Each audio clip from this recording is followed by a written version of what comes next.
Hey everyone, I'm Tara Scott, and with me is Kris Bryant. Welcome to Queerly Recommended. This is episode 4, and we are so glad to be back here with you all.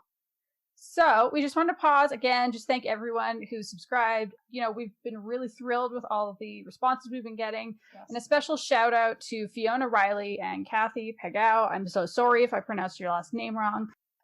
But, you know, they've both just been such stars sharing the episodes on Twitter, on Facebook, letting everybody know about it. And we're so appreciative. They're also both fabulous authors. So please go check out their books. And if you want to reach out directly to us, if you have any questions that you'd be interested in Kris or I answering in a future episode, just email them to podcast@queerlyrecommended.com. So Kris. Guess what? Guess what? What? We survived the inauguration. Woo! We survived it.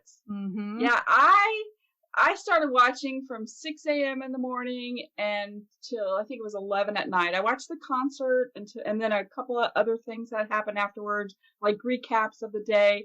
But the whole time I was on edge, especially when they were outside walking. You know, I was so concerned and worried. And I woke up the next morning and I had the worst headache. I had a horrible headache for 6 hours, and I'm like, is this COVID? What's going on? What is wrong with me? And it's strictly because it was such an emotional day and I cried so hard. I was quite dehydrated, and then I went to bed all stuffy. And so it took a while, but it was a great day. Congratulations. I'm so happy for you. I am so happy for everyone who has spent the last 4 years constant, like, just walking stress and anxiety and panic and right. Yeah. So at least we now have hope. Hope. Yes. I'll take it. Something I thought was interesting, I saw a tip on Twitter. Courtney Milan, she's a pretty popular romance author who writes all kinds of couples. And she was talking about how, for a lot of people, they've been carrying stress in their bodies basically for 4 years straight, based on what's going on. And if people haven't already, if they find they're still carrying that stress, that it's a really good time to do the work to try to get it out of your body to complete that stress cycle. And she cited a book that I read around this time last year, and it like changed my life and saved my sanity during the quarantine times. And it's called Burnout by Amelia Nagoski and Emily Nagoski. And they talk about kind of the causes of burnout, but also what you can do to kind of get that stress out of your body. So it's things like, you know, exercise and kissing and laughing and crying and all those kinds of things. So I think if people are still feeling that at this point, I would highly encourage, if you can, just try to get it out so that you can move forward. Yeah, I was surprised by just how spent I felt the very next day after the inauguration. Mm-hmm. I can't blame you. But hopefully better times ahead. Yes. And in other completely different news, but queer news, recent queer news is kind of exciting. So Jojo Siwa came out as gay, and I didn't know I had never heard of Jojo Siwa until last year when my 5-year-old couldn't stop talking about her, and I finally said, "Who are you talking about?" And she said, "It's my favorite YouTuber, Mom." Yeah, I have a coworker whose daughter wanted to dress like Jojo, not last year, but the year before. So I've known about Jojo for about a year and a half. So I'm like, who's Jojo? And so then Tiffany had to show me all the videos and stuff. And so she's pretty popular with youngins.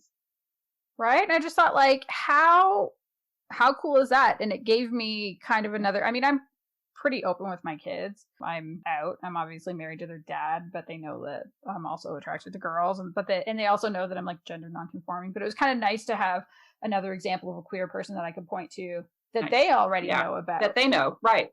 Mm-hmm. That's nice. Yeah, it was good. And I think it'll introduce children to things earlier in life, as far as the whole queerness lifestyle, and just that it's okay to be different. And hopefully parents everywhere are also encouraging that it's okay if you don't feel a certain way, a certain gender, or you don't feel that you're attracted to anybody, first of all, but boys or girls. Yes, I agree. And especially I've seen a lot of kids' TV and movies, obviously, with having a couple of kids. Right. And so much of it is almost like violently heteronormative. Like there really aren't many other options. And it was interesting to see how quickly our kids, especially my youngest, going from seeing like, oh yeah, anybody can be with whoever they want, and then starting to watch more Netflix or watch more things on YouTube. And then she was talking about how only boys and girls can be together. And I was like, wait, where did you get that message? Because you didn't get it in the home. So it was definitely coming across the media.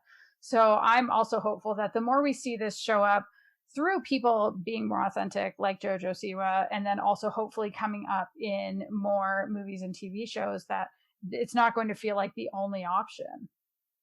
Yes. I sent Tiffany a message. I said, JoJo's gay. Prepare yourself if you didn't already know that, because she's in her 30s and, she's love everybody, but I don't think she knows how to handle that with her child. Her girl's only 7. Her daughter's only 7 years old. So it's funny. I sent her that text just so you know, this is what's happening. Be ready. Be prepared to answer questions.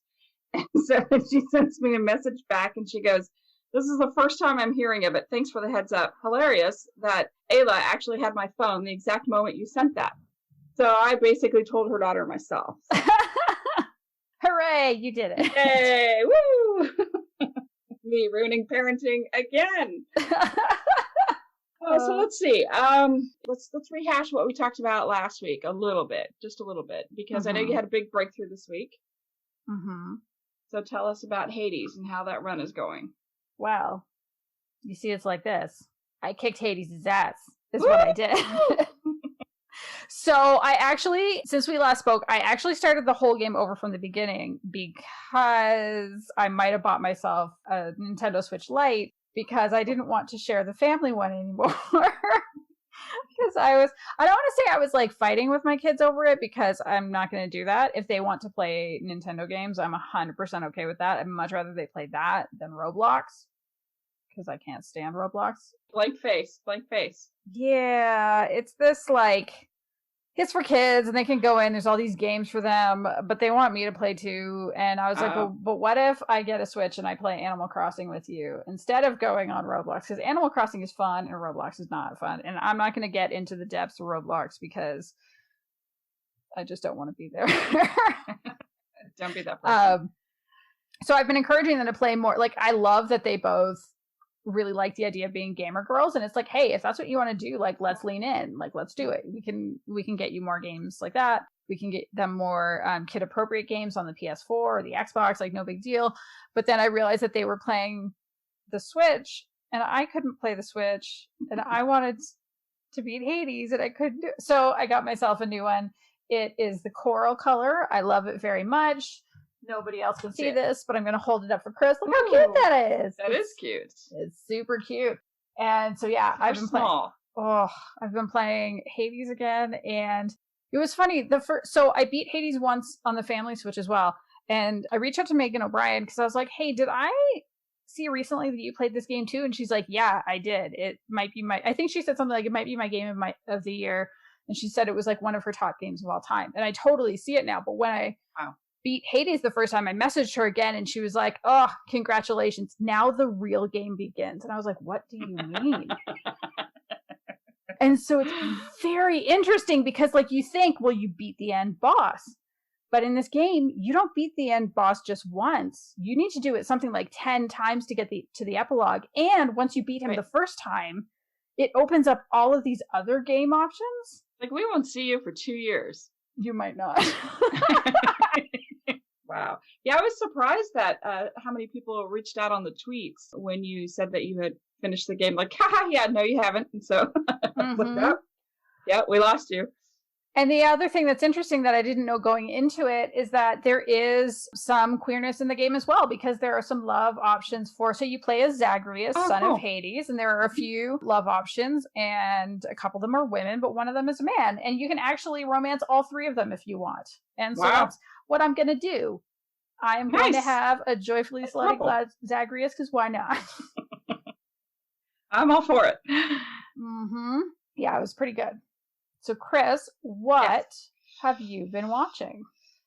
So, I finished the show Salvation. It was a series that was just on regular TV. I don't know if it was CBS. a couple years ago. First season was 2017 in the summer, and then the second season came out in the summer of 2018, and then they stopped it, canceled, done, boom. But even though I knew it was going to end, I still had to watch it because I was committed. It was the one that started off, it was like the big asteroid coming to Earth. We all had to I had anything to do with it. But humanity had to figure out a way to figure out how to get this asteroid not to hit Earth because it was like crash course. And so I'm like, I'm in because it's like, this is great. I love everything about this. And all of a sudden it turned political and it turned into a coup in the White House. It was like so weird. It was so too real. Yeah, it was mind blowing because what was happening, what I was watching was happening in real life. You know, and they mentioned fake news a lot. So it was just weird. So that whole thing just threw me off. But I still had to watch it because I had to finish it. It's like, I'm that person that if I start something and I'm like halfway in or something, I have to finish it. You know, within 10 minutes, I can walk away from something. But if I'm this far invested, I have to figure out, you know, what happens. And so I finished it. And I love the last episode, even though there's no continuation, there is some sort of resolve. There's some sort of resolution about the asteroid. So I was excited about that.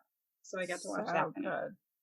So it's fun. I mean, to kill time, it was good to kill time. But let me tell you something that I recommend that really isn't queer, but I'm recommending it anyway. I watched. So last night, so here's the deal. It's like, we can do nothing. There's nothing for us to do. It is freezing outside. I'm not one to be outside when it's cold. I take Molly outside. She does her business, and that's it. That's the only time I go outside. I have a remote start for my truck, so it's nice and warm when I race out there to get into it. So I don't have to worry about it. I just don't like being cold. So there's really nothing to do but read or write or watch TV. So last night I was on Netflix, and you know how it just kind of starts? I don't know. Maybe was it? I don't even remember what it was. It might not have even been Netflix. It might have been Amazon Prime. But whatever I was doing, I was like, "Oh, this looks good. I'll just go ahead and watch this." And it's a movie called Spontaneous, and it was actually hilarious. Really? What was it about? So here's the deal. So I'm gonna read the synopsis, but it doesn't really. It sounds more serious than the movie actually was. When students in their high school inexplicably start to explode, like literally explode. Oh my God. Seniors, Mara and Dylan struggle to survive in a world where each moment may be their last. As an unexpected romance blossoms between them, they soon discover that when tomorrow is no longer promised, they can finally start living for today. So it's kind of interesting because it starts off and there's the main character, she's in class, they're all in class. And she just leans over to, I can't remember like if she's leaning over to pick up something off the floor or tie her shoe, but the student in front of her explodes, just explodes, like blood everywhere. Oh my God. Everybody's like, what the hell? And so everybody races, they don't know what to do, so they leave the classroom.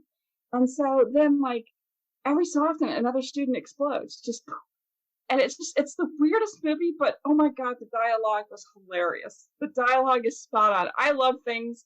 I love a good movie that has a lot of good dialogue, humorous dialogue with teenagers. Because you know how teenagers are. Like they can either be like extremely, we talked about this like with teenage bounty hunters, just the dialogue that the teenagers have. And it's true. I mean, I think that there's a lot of humor. People, adults and kids both use humor a lot. And so this movie has a lot of humor in it and just circumstances. I mean, there's nothing else to do but kind of make jokes about it, and teenagers make jokes about some of the most inappropriate things. And so this movie it made me laugh. I mean, the ending, the last like 15 minutes was kind of hard, but the first, oh my gosh, it was so funny. So I watched that, and then I watched the new Tom Hanks movies, the movie News of the World. So that was my evening, and both were really, really good. And Tom Hanks, I mean, God, he doesn't do a bad anything, doesn't do a bad movie, bad show, nothing. No, I don't think he can. No. So what about you? What are you doing? Reading, watching?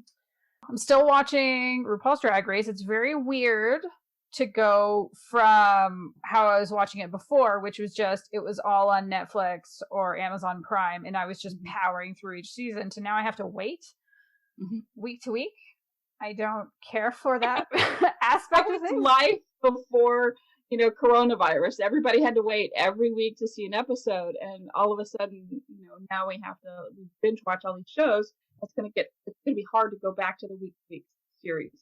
It's very strange. Yeah, it's super, super strange. But so I've seen 4 episodes of the US and 3 episodes of the UK. And I have to admit, I actually like the UK season better right now. And I think it's because I'm trying to pinpoint it. There's a couple of things. I mean, first of all, I think the queens that they have in the UK are more interesting right now. They have a Glaswegian queen, Lawrence Cheney, who I love. She is hilarious, but her makeup is gorgeous. Some of her outfits are gorgeous. She did, for the premiere episode, they had them all do runway looks, which was I think it was the premiere. It doesn't really matter. It was the first or second episode, but they had to do a look that embodied their hometown. And so she had a dress that was inspired by Charles Rennie Mackintosh, who is a really famous artist from Glasgow, which, like, if you go to Glasgow, you will see his stuff kind of all over the place. And so it was the stained glass rose on this dress that was gorgeous. And so that's been kind of a nice way to end my week. As much as I complain about I don't want to wait, and I don't because I'm impatient, but it is also nice at the end of the week to reward myself for making it through yet another 5 days of working by catching up on what's going on with all of these drag queens. It's a treat. It is a treat. It's true. A treat. And then in terms of reading, I'm still bouncing between 4 or 5 books, but the one that I'm really digging right now that I'm really, really getting into is called Outlawed by Anna North. It came out, I believe, at the very beginning of January, and I saw it described as queer Western girl gang. And I was like, hang on a minute, tell me more. Right? Yes. That's almost all anybody needs to know. It might come back as a full recommendation when I've read more, but the premise is that it's told from the perspective of a young woman. She gets married. I think she's about 16 when she gets married, cannot get pregnant. And there's just something about like this part of the Old West. And I don't know anything about the Old West. So I'm also reading it going, were there people like this? I have no idea. I have no idea. Yes, probably. But they have this superstition about like if women don't get pregnant, then they often get accused of being witches. And then if there's like measles or whatever that goes through, if anybody has a miscarriage, then it gets blamed on this woman because she's barren, even though who knows if it's her or if it's her husband. And so they tend to either get executed or run out of town. In her case, she goes to a convent, doesn't really take to convent life, and finds out that basically her options are she can either be in the convent or she can go join the Hole in the Wall gang, which is all made up of women in similar circumstances. So same for the convent, like it's all filled with these women who are thought to be barren. And so where I'm at right now, she's with the gang. She's learning how to shoot a gun. She's learned how to ride a horse. And she's just about to go do her first crime with a few of the other women. So I don't know. I just find the voice really engaging. And there were a couple times where I was like, oh, something real bad's about to happen. And it hasn't yet. So that's been kind of nice, which is kind of like watching the Queen's Gambit, right? Like, did you have that watching the Queen's Gambit? I know I did, where I was like, oh, Jesus Christ, she's going to get raped now. And it's like, she never gets raped. They just put a rapey vibe through most of the episodes. I know. I always fear that whenever I'm watching something. Agreed. Yes. Mm-hmm. So, no, like, so far, it's been pretty good. Like, I'm not saying her, she's had some bad shit happen to her, but that, thankfully, wasn't one of them. So far, I'm into it, is what I gotta say. Mm-hmm. So, it might be a future recommendation. But as far as this episode goes, what is your big recommendation for us this week? Okay. So, in the last episode, I was kind of sassy, and I teased that I was going to talk about the best book that I read last year. And so that's what I am going to talk about. And actually, I would go so far as to say that I'm pretty sure it's the best book that I've read in the last decade, or at least the best fiction book. And that book is The Subtweet by Vivek Shraya. The first thing I want to do is just say, we're going to try to avoid spoilers, but there's a chance that there will be spoilers. So, if you are a highly spoiler-phobic person, maybe pause this, go read the book. You should read the book anyway. I wasn't kidding. It's that good.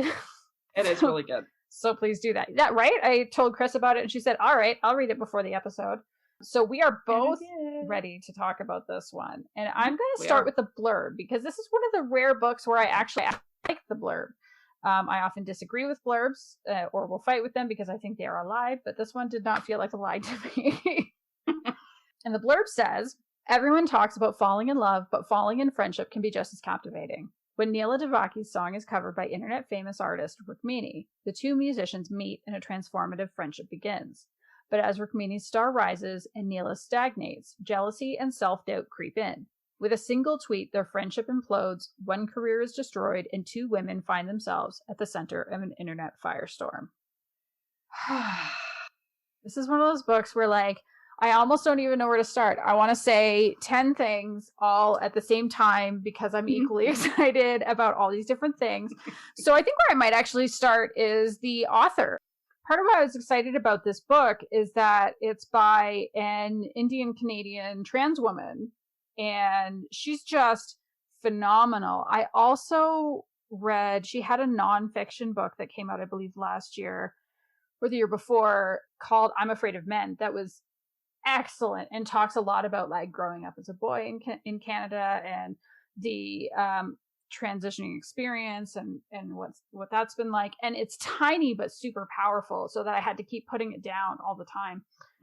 But I loved it. And so when I saw this was coming out, I thought, well, I definitely want to check it out. I know she's an incredible writer. And some people might also recognize her because she was part of a massive MAC campaign, which I think was a couple of years ago. So MAC, the cosmetics company, and she just was gorgeous. Just this like iconic photo of her that was incredible. And it was a part of a campaign that was celebrating MAC's roots in Canada. So I don't know, it just like all had me super interested. And I love the idea. I think for me, if I had to boil it down to like, what's my favorite thing about this book? Oh shit, I just pinned myself into a corner because as soon as I was about to say something, I was like, but what about? I love the way it interrogates the way friendship can be as powerful as any romantic relationship. That there can be a similar depth of feeling, that there can be, and when it doesn't go right, there can be similar like grief or toxicity or any of these kinds of things. And that while it's doing all of this, the writing itself is so sharp. Like nothing you can't skip a word. No, like, nothing felt spare. Right. Exactly. Every word was there for a reason. I thought the writing was gorgeous and very real. I write books that are kind of fluffy, and it's hard to write a romance, with such rawness. And this book, I went in not knowing anything. I didn't read the blurb or anything. It was, you said, hey, this is a great book. And I said, okay, I'll give it a try. And I literally just started reading it. I didn't know anything about it. I didn't know where the queerness was in this. I didn't know anything. So what it boiled down for me, well, lots of things. See, I can't, it's hard because for me, it was about communication. Communication on any level is very important. And any sort of communication, especially like the lack thereof, miscommunication happens so much, especially with social media now, how you can tweet and post and use your Instagram stories and just Instagram itself and Facebook. I mean, there's so many ways to communicate now. And if you think about texting, think about how there's no emotion in texting. You have to read each word, and you don't know when you get a message, you're like, well, sometimes you don't know what it means. And you're just like, what the fuck does this mean? Is this like, you take it a wrong way? There's so many ways to take things, and it's really like the vibe. It brings about a different vibe sometimes, and you can take a tweet wrong, and then you call your friend or whoever, and it turns out that, oh, they didn't mean that, they mean something else. So for me, this book was certainly about communication and how words like the subtweet can be like a little dig, a little jab, and that happens all the time, whether you want it to be a jab or not, if you're unaware of your words and the power of words. I mean, they're truly powerful, whether it's written or, like this book was a very powerful book for me. Just Mm-hmm. because I appreciated the way, not only the story itself, because it deals with art, you know, artists, whether musicians, you know, that is my level of understanding. Like, I could never write a book about, you know, a doctor or lawyer, because somebody would point it out and say, oh, that's, you fucked that part up, it's not right. You know, whereas art, you can't argue with me. It's subjective, you know, and so that's why I love this book, for that reason. So it was about everything I love in life. And then the words were so beautifully said. Mm-hmm. And I did the thing where I write down quotes. And so I had to limit myself, because this whole book, I just have to like read it out loud to people because it was so good. I know. When I read it the first time, I highlighted so much that it started to become meaningless. Right, exactly. When you're highlighting everything and you're like, oh, well, hell no, I can't do this. So, but there were some, you know, and then I thought were very powerful. But I totally hijacked this conversation. So go back to you. I'm sorry. Go ahead. I had to get it out. That's okay. Yeah. So I think also, to your point, like I really liked how social media and the way we interact with it and how it can fuck with relationships. Yes. I think that was done so beautifully, because just the way, because Rukmini really starts as a fan. Mm-hmm. And like Neela is the one who is an established artist. I mean, she's definitely, she's like an indie artist. She's not mainstream yet, but she has her following. And then Rukmini covers one of her songs and just fucking blows up. And they somehow, out of this like artist fan thing, they build what I would actually call is almost like a quite a strange relationship, because Rukmini has Neela on this pedestal. Mm-hmm. And how Neela doesn't really know that. No.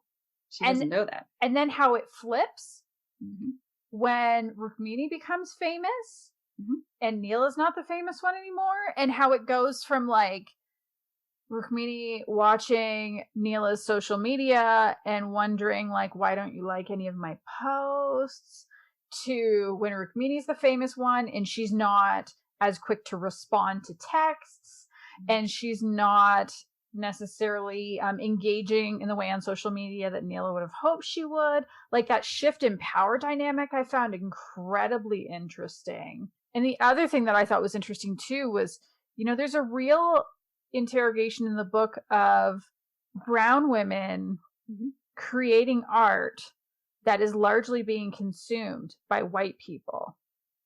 Right. And what does that mean? At what point are you selling out versus just doing your art? And I mean, I would say that I am by far the last person who is qualified to have any kind of a judgment on that sort of thing, like as a white woman, but I really appreciated seeing it in there and seeing that conversation happen. And it definitely was something that left me thinking for quite a while. Yeah, it's a very powerful book. And it was reasonably, I mean, it was a good length. It wasn't too short and it wasn't too long. And it, like I said, for sure, you have to read every word. It's so powerful. Very powerful book. And it brought a lot of attention to things that I didn't think about ever, really. So, yeah. I didn't, and there's only like, go ahead. I'm so sorry. No, you do it. You go. We're both excited. It's all yours. I was going to say that for me, this was a perfect book. Like, there was nothing that I would change about it. And the ending doesn't necessarily give closure. I've recommended this book to people and had them come back and say, like me, I don't know how I feel about this. And I actually think that's how you're supposed to feel. Like, I liked that it didn't wrap everything up with a neat little bow, because I think one of the central themes is just how messy this can be. And I got to the end and I was just breathless. But you know, it's all about communication. It really, everything about it, and it's funny because I get this a lot with books. You know, I'll read reviews, not on my books. I mean, I do, but other books that I'm interested in, people will say, well, if they only communicated, if they, you know, and it's not that easy. Life isn't that easy. You just can't like, oh, hey, why, you know, I feel left out, because people aren't like that. You know, they don't want to seem selfish with time with your time. Like, I'm sad that you didn't call me like you said you were going to, because then I look like an asshole by being upset by this, are my feelings valid? And so this whole thing just snowballed, and you could just see it happening on the page. And I was like, no, like the whole thing. And I struggle still with the ending.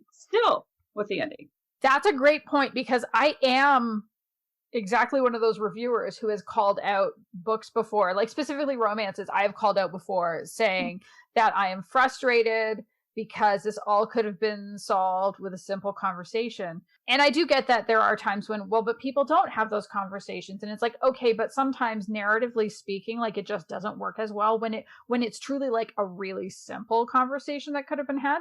But in this case, I feel like we got to see the true full ramifications of not having the conversations that you're supposed to have. Right. Agreed. Like, for sure. From every point, and it was, and I almost missed the line. I almost missed it. The whole Rukmini trans line. Missed it. Oh, yeah. Yeah. So that's the other thing, is that Rukmini is a trans woman. Like, blew my mind. I did not know that. Yeah. Yeah. And I almost missed it because I was reading it and I was like, oh, wait, what? And that happens towards, almost, probably in the last 3/4 of the book, I think, is when it comes out. Like, never once did I pick up on that at all. I didn't either. The thing that I ended up quite liking about that is just getting to see the representation of, like, getting to see a book that has a trans woman, but it's not necessarily about her trans experience. It has nothing to do with her transition. It has, and I'm quite happy to read those books as well. But for me, it's so rare to come across a book where it's like, oh, okay, well, this character just happens to be trans and we're not going to make a big deal about it. We're just going to make sure that you know about it. And so I liked that quite a lot. Yeah. Like I said, I almost missed it. Almost. Did you want to share any of your quotes? Yes, I can. I have like 7 or 8, and some of them are really long, but I'll go ahead and, like I said, the first half of the book I started highlighting and I was like, what am I doing? I'm going to be highlighting the whole book. So I stopped. But then I picked it back up again because I was like, I can't just leave this here. I have to share this. So I picked up a couple. So I'll probably share 3 of them. So the first one says, the story was that Neela's interest in her lovers inevitably declined into boredom. After the initial curiosity and desire to ravage one another physically wore down, coupledom was mostly an exercise in compromise. The beauty of singledom was never having to do the tedious and predictable dance of, what are you doing this weekend? Depends on what you're doing this weekend. What do you feel like eating tonight? I don't know. What do you feel like eating? And I feel like so many relationships are like that. And so, and I feel like this story talks about, the whole idea of singledom, and it's okay to be single and it's okay to be happy being single. Yes. So I really like that. That stood out a lot to me because I feel like a lot of couples fall into that, like she said, the coupledom. You fall into that. Hey, what do you feel like eating tonight? Oh, I don't know. What are you thinking? It's like, guess what? And this is the one thing that always gets me. Like, just tell me, what are you hungry for? I'm hungry for tacos. What are you hungry for? Does that sound good? I mean, and it's kind of like, I like somebody to actually tell me instead of just like, oh, whatever you want is fine with me. I don't like that at all. So that stuck out for that reason, because I feel that that's important to say. Yeah. And here's one that it affects every single person in this world, 100%. It said, there was nothing more satisfying in a disagreement than proof. I mean, we all like that. We all like to be right, but that's sad. So I thought that was kind of interesting. And there's so many, but I think the last one I'm going to end with is, what an entitled and even offensive question to ask. Why? Why suggest that there had to be a reason beyond the reason provided in the article, an ulterior motive, a more logical explanation, but there really was no logic beyond truth. And so that's kind of like there's so many good lines, and sometimes, the question is just why, and that's all it is. It's just why. And so that's towards the end of the book, but this book is great. I think for me, there's this one of the spots that really I was like, oh yeah, good, was when Rukmini goes on tour. She takes one of Neela's friends with her as a musician. Right. And so we see a conversation later on so Casey is the musician, between Neela and Casey. And they're hanging out, and Neela says, "It looked like you were both having the time of your lives." And Casey says, "That's the point of social media, isn't it?" Right. And I was like, "Oh, yes." It's like the life you want to have. A lot of times, Yes. Facebook is the life that you want people to think that you're having. Yes, like you get to curate other people's perceptions of what your life is like. And I love that in this book we get to see like just how fucked that is. Yes. And how much it hurts it. And so the other thing for me that I mean, I could also, again, just like, I'll just read you the whole book. No big deal. Exactly. I'm not going to do that. But for me, it was the first page. So I'm going to read a little bit longer, but I hope that's... no, it's great. Yeah, I agree. Cool, yeah, I started on the first page too. Oh, man. And so for me, so typically, because I'm a reviewer, I do get advanced reader copies of books. Usually I get files that go straight to my Kindle. In this case, they didn't have one like that. So they sent me a PDF. So I got to see it in the actual layout. So I know that this is the first full page. And also, by the way, I hate reading shit on my computer. And I read this in a weekend, just like laying there on my laptop. I didn't lay on my laptop, laying there with my laptop. I broke my laptop. No. Okay. So here it is. Neela Devaki was an original. She was reminded of this fact shortly after she stepped out of her cab and into the Fairmont Hotel, the main site for the North by Northeast Festival. Zipping through the masses of musicians, fans, and industry reps, she felt sorry for the chandeliers which loomed above like golden flying saucers, forced to light up the dull networking that buzzed beneath them. But a conversation between two art students draped in curated thriftwear featuring strategically placed rips and holes brought Neela to a reluctant halt. "I was totally working on something like this for my final project. I guess originality is dead," one of the women sighed, taking photos of herself, duck-faced with a pop-up art installation. Neela skimmed the artist's statement. The frosted toothpick statues of penises were, quote, "a comment on the current global epidemic of white demasculinization," end quote. Why not just hang a red and white flag that said, "Make art great again"? Brevity was the true endangered species. And just like... And it is that heavy and that real and raw throughout the whole book. And it's just like, I just keep going back to how, like, for me, it's just so sharp and it's so clever, but not in that, like, I've read books where the author clearly thinks they're clever and it's just like, yeah, okay, this person is so far up their own ass. It's not like that. It just feels so, like, real. And like she's just exposing the world for what it is. Right. I'm so glad you loved it too. I did. I really did. And I think a lot of our readers will like it as well. Hooray. Please, please, please read it. And if you love it, please, drop us a message. If you want, like, send us a tweet. Again, you can email us at podcast@queerlyrecommended.com. We would love to hear what you think. And we hope you love it as much as we did. So, Kris, what is your big queer recommendation for the week? Well, this is going to be a controversial one because I wasn't sure what I wanted to recommend this week. I was like, well, I can go back and look at some of the series that I've seen or some of the older movies that have queer rec in them. And I thought, you know what? I'm going to rent Ammonite. Mm-hmm.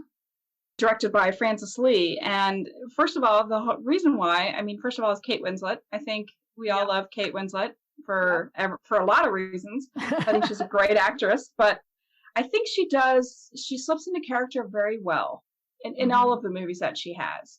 So let me go ahead and read you a blurb of this movie for those who haven't seen it or haven't been interested in this. So here we go. In 1800s England, and I think the actual date is 1840, acclaimed but unrecognized fossil hunter Mary Anning, played by Kate Winslet, works alone on the rugged southern coastline. With the days of her famed discoveries behind her, she now searches for common fossils to sell to tourists to support herself and her ailing mother. When a wealthy visitor entrusts Mary with the care of his wife, Charlotte Murchison, played by Saoirse Ronan, she cannot afford to turn down his offer. Proud and relentlessly passionate about her work, Mary initially clashes with her unwelcomed guests, but despite the distance between their social class and personalities, An intense bond begins to develop, compelling the two women to determine the true nature of their relationship. Mm-hmm. You go into it knowing that there's an affair. Usually affairs don't end up positively. Mm-hmm. Usually an affair is what it is. So we start off and we meet Mary Anning, and she's a paleontologist, but she's not formally educated. And she just spends her time alone digging in southern England looking for fossils. Mm-hmm. So you immediately feel, when you start watching this, you immediately feel the dampness, the darkness, and the gloominess of her life. Her environment is just wet and just the word everybody hates, moist, but it's just so dark, you know. And it's just, and that starts off, you know, for the cinematography. She's rough. She's kind of dirty, like she's always digging, and like the whole time I'm watching her going, how is she going to get that, you know, mud off her dress and the mud and the nicotine stains off of her fingers, you know. The whole time I'm thinking of hygiene, but we'll get into that here in a little bit. Yeah. But you know, the movie it's forever overcast in this movie. Mm-hmm. And there's so much symbolism, it just drips with symbolism. And it reminded me like best pictures from the 1990s. I don't know if like I went on a run of watching all the best picture nominees in the 1990s, and they were just like full of symbolism. And so this movie is kind of like that. And it kind of reminded me a lot of The Piano by Jane Campion. Did you ever see that movie, The Piano? No. You need to see it. It's a phenomenal movie. Okay. And it has Holly Hunter, Sam Neill, and Anna Paquin. And Anna actually got the best the Academy for Best Supporting Actress. She was 11. Oh my goodness. Yeah, and she deserved it 100%. But it's not gay. It's not a gay movie. It's not a queerly recommended. It's a Chris Bryant recommended movie if you haven't seen it. And the music is phenomenal. I love the music. I love listening to the music. Mm-hmm. And it was funny because I was listening to the music in this movie, and I thought maybe the same people made this music, but they didn't. So the story is, you know, Mary has her first archaeological find. She finds this dinosaur, and she's 11. She's 11 years old, and she finds this dinosaur. She takes the time, and she had to sell it, you know, for money and to help her parents and her whole family. Just that's what she does. And but she never actually gets a claim for any of her work. I mean, even you see her work, you finally go, because it's at the British Royal something or another, the British Academy, and it's not under her name Mary Anning, it's M. Anning. So you don't even know that a woman did this. And so there's a lot of, you feel the heaviness of her life and just the oppression of her life being a woman. And it's just anyway, so you'll see like the first half hour, you're just like, oh my gosh, this is horrible. Just for her. I mean, not the movie itself, but just her life. Yeah. You're just like, I feel so bad for her, you know, and she doesn't make any apologies or anything. This is what she wants to do. Mm-hmm. So then you cue the love interest. There's a gentleman, quote, his name is Roderick Murchison, and he is so excited to meet her. He's like, oh, I've known about your work forever. And he goes, can I go out with you one day and look over fossils and see what you do? And she's like, yeah, whatever. And he's like, no, you should feel good that I want to do this because, you know, I'll pay you. And so she's like, okay, well, meet me here. So he, of course, is a gentleman, but he has things to do in the morning. So he finds her on the beach, and she's like, yeah, we started a long time ago. And so blah, blah, blah. Long story short, he's like, I have to go on this theological journey. And he's like, and I want you to, my wife isn't well. I'm going to pay you to kind of be her companion for the next 4 or 5 or at the most 6 weeks. That's how he says it to her. And she's kind of like, is he going to leave her here? He's never coming back. Is he not coming back? So she kind of doesn't already like her. She doesn't like her because she doesn't like people. Mm-hmm. And she doesn't like her. Charlotte, I guess is the character name. She's very quiet, very frail. She doesn't have good health. And so her husband says, look, I need her to be here because she needs the sea air and she needs to bathe in the ocean and just to get her well. And so finally she says, okay, I'll do it. And here's a side note to this. Like, I could have been a successful doctor in the 1840s because I could say that to anybody, but I would at least also say, hey, how about drinking some hot tea?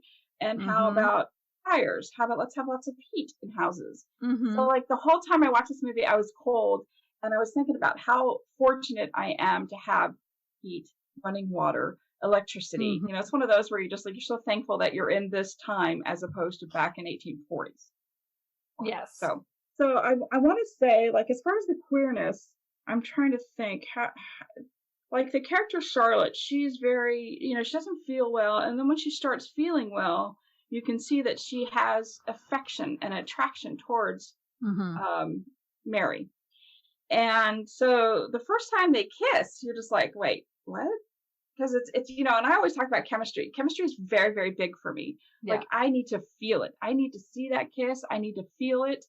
And it was kind of awkward, but I think a lot of first kisses are awkward. People don't want to admit that, but first kisses kind of are. And so it's kind of a frenzy, you know, they kiss and so something happens and it's real quick and you're just like, what just happened? You know, and but then like everything changes. Like all of a sudden the sun comes out and they're in lighter dress, their clothing, you know, it's lighter colored, and you just feel this this oppression just kind of lift from the whole movie itself. The chemistry in the first sex scene is amazing. Like not the first, like when they finally like come together, really come together, and I believe the kissing and the kissing is ooh la la, and the chemistry is there. And I'll sum it up by saying, all aboard the Chuyu Express, and that's kind of like it's amazing. Like the scene, it's so quick. It's so quick. But didn't they film that on Saoirse Ronan's birthday? Like, I thought I read that Kate Winslet arranged for that to happen so that she could like give her a thrill on her birthday. It's hilarious. I don't know, but that scene was so good, and it just, you know, it was so real and raw, and I loved it for that. I mean, it's like when you finally like break apart, there's no walls between them, and it was a very good scene. And the ending, you know, I need people to watch this movie because we need to discuss the ending, like the last 20 minutes. And I don't want to ruin it. You know, the director says that the love affair is fictitious. You know, these are real people, but he just kind of, like the writer just kind of made this all up, this whole scene, or this whole movie, I'm sorry. Well, is it based on a book, though? Like, is it based on Nicola Griffith's book, Ammonite? I'm sure. I don't know, because I literally just watched the movie just to watch the movie. Because I wanted to see it. So I'm not quite sure, like, the history. I just know that there was, like, a big to-do about, hey, this is fictitious. We don't know that this really happened in their friendship. Because Charlotte ends up being, you know, she's a geologist, too. You know, she's a lot younger. So he just wanted to make sure that, you know, people knew that this was just not a true, like, based on a real life story, real life romance. Is the ending happy? So here's the deal. It depends on how you view it. It's kind of like, I think, like, I laughed at the ending. I saw it, and it was, I don't want to ruin it for anybody, but I watched it and I looked at it like, it just ended. And I'm like, okay, you can take it one of two ways. It was either, you could take it as a positive, because like the character is like really, they're both very strong women, even though there's an age gap. They're both very strong women, and so it kind of ends in kind of like a stalemate type situation. So I need people to watch this because I want to get their take on the ending. Oh, that's interesting, because so there's a trailer that came out recently for another period movie called The World to Come, and it was funny. Neil sent me the link for it. He was like, what do you think? It looks like lesbians. And I was like, okay, here's the deal, dude. I did see it come up on, because it was like all over Twitter with all these people going, old-timey lesbians. And I didn't even watch it with the sound on. I just watched what was happening. I was like, well, fuck. Okay, so they both have husbands and they're falling in love. And it looks like kind of a Western context, which I think means one of them is going to die. Like, that's just it. I just don't see how that doesn't happen. Like, we don't get to see old-timey lesbians with a happy ending, except for maybe Gentleman Jack, which I still need to see. But that's also why I haven't watched this, because a part of me was like, well, there's no way they can have a happy ending. Right. And it's kind of like you see for sure at the very end, you see the differences in their classes. For sure. You see it. And is it happy? You can make it happy. You could not make it happy. There's really no set way, because there was like an offer. There's and I don't want to give it away. I just don't want to give it away. I don't want to say it was an unhappy, sad ending, but I don't want to say it was a happy ending. I feel like you walk away with it believing and thinking what you do. It's one of those where it leaves you and you're like, okay, so I can come up with my own ending. So, I mean, you don't see like the car with the just married, and I say car, the horses maybe with the just married sign and stuff like that. It's not like that. It's not like that at all, because that just wasn't the way life was. So, but it's also not like the husband comes back and kills them both or anything. Right. It's not like that. There's no, like, you don't see the husband again in the whole play. You see him at the beginning and that's it. And so. Oh, that's already more promising than I thought. Exactly. So that's my recommendation for this week. Go watch it now because you've got enough information. Exactly. All right. Well, that is all for this episode. Thank you so much, everyone, for joining us. If you enjoyed this show, please subscribe, anywhere you listen to podcasts. And, if you really, really enjoyed it, if you consider leaving a review, we would appreciate it so very much. If you want to connect with us on all your favorite social media sites, you can find us just by searching for Queerly Recommended on Instagram, Twitter, and Facebook. We have accounts on all of them. We will respond to you, and we are happy to hear from you. So that's all for this week. Goodbye, everyone. Thank you. Bye.